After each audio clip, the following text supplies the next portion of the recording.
Hello friends, episode की शुरुआत वहीं से होती है जहां पर हिंची यंगनान से बोल रहा होता है, क्या लोगों को पता चल गया कि मैं हावली का हूं तो मुझसे नफ़रत करेंगे। वो कहती है नहीं करेंगे।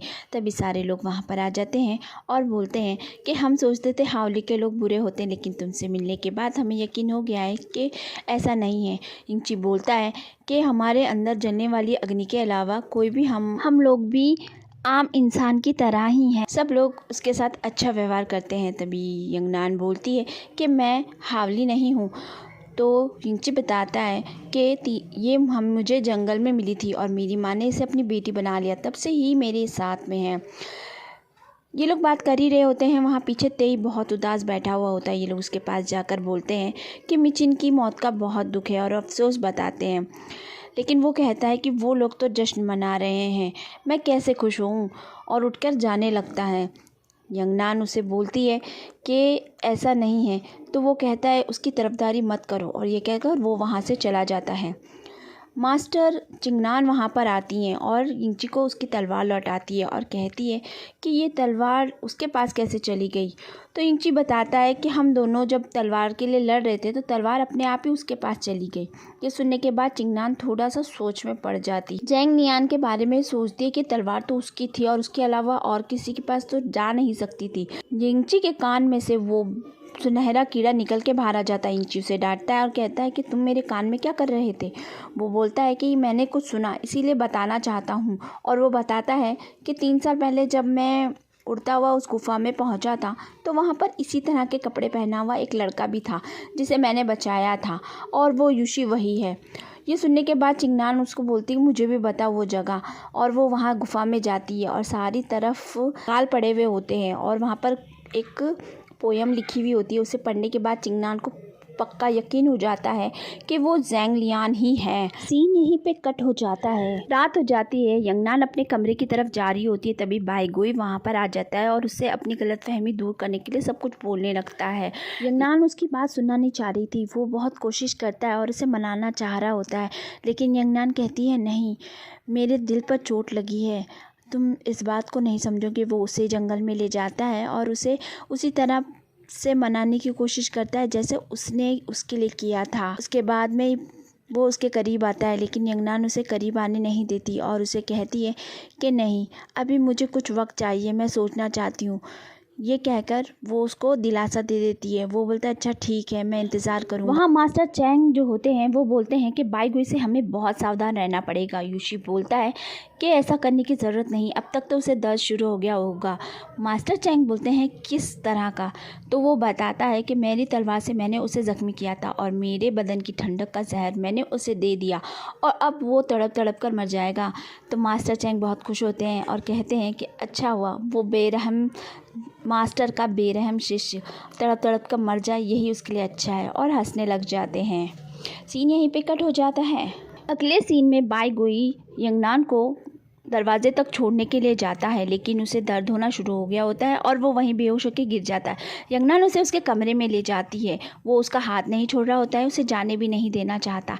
बेहोशी में बाईगुई बहुत ही ज़्यादा यंगनान ये कर रहा होता है। यंगनान उसके पास बैठ तो जाती है, लेकिन उसका हाथ थामने के बाद भी बस यही उसके दिमाग में चलता है, क्योंकि उसे भी जलपरी की बात याद आ जाती है और वो कहती है क्या मैं बाईगुई से सच में प्यार करती भी हूँ या नहीं।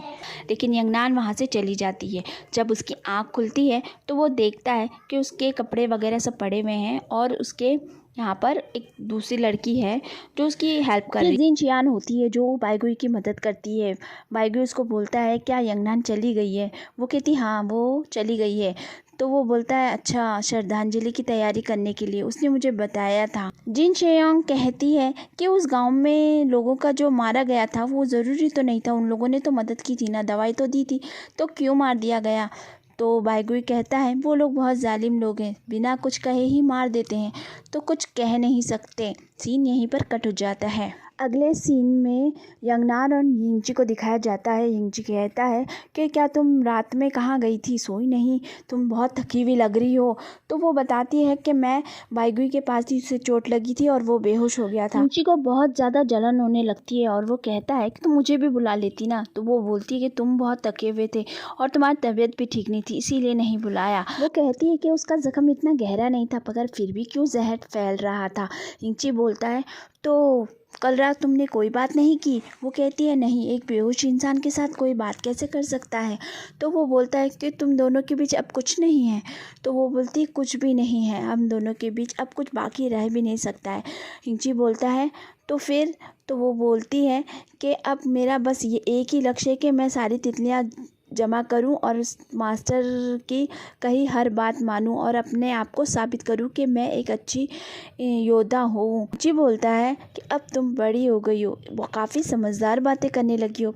वो कहती हाँ बस अब रहने दो, चलो चले, अब मुझे शाओलान से भी मिलना है क्योंकि वो कैसा है ये मैं जानना चाहती हूँ। चलो घर चलते हैं। अगले सीन में वो लोग गांव पहुंच जाते हैं। वहाँ पर कुछ लोग यिंगची के ऊपर पत्थर फेंकते हैं।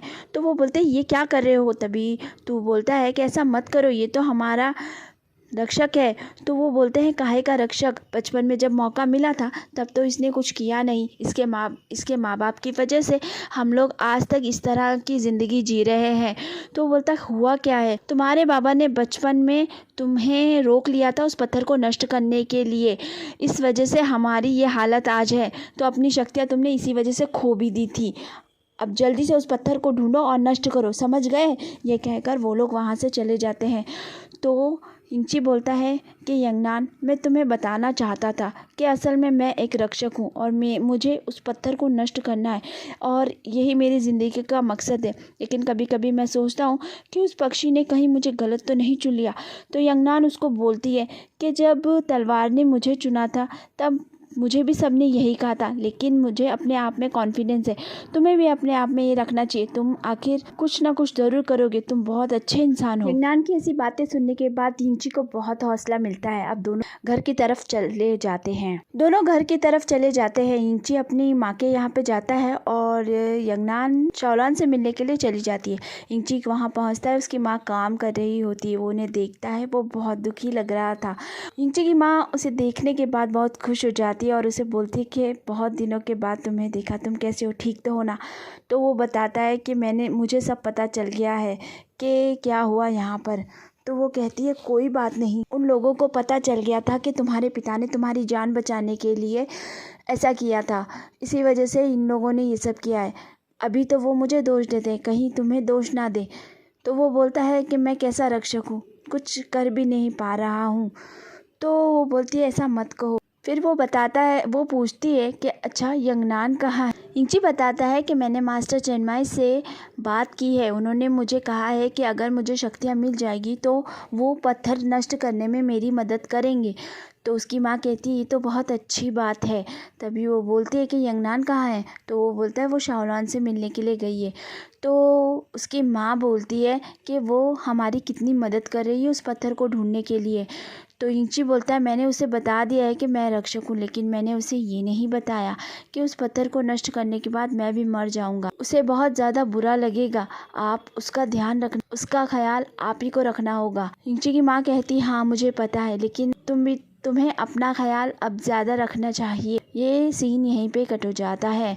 अगले सीन में दिखाया जाता है कि शाओलान जो होता है वो पेड़ के पास बहुत ही ज़्यादा प्रैक्टिस कर रहा होता है। उसका पिता उसे देख रहा होता है। बालीगुआन वहाँ खड़ा खड़ा सोच ही रहा होता है। तभी यंगनान वहाँ पर आ जाती है और कहती है ये ऐसा कब से कर रहा है। वो कह रहा है इसकी माँ की मौत ने इसे पागल सा बना दिया है, तुम समझा के देखो शायद ये मान जाए। यंगनान उसे समझाने जाती है और एपिसोड यहीं पे ख़त्म हो जाता है। तो फ्रेंड्स आपको कैसा लगा, अगर पसंद आया हो तो प्लीज़ मेरे चैनल को सब्सक्राइब ज़रूर कर लेना और बेल आइकन ज़रूर दबाना आने वाले वीडियोस की नोटिफिकेशन के लिए। Bye bye friends.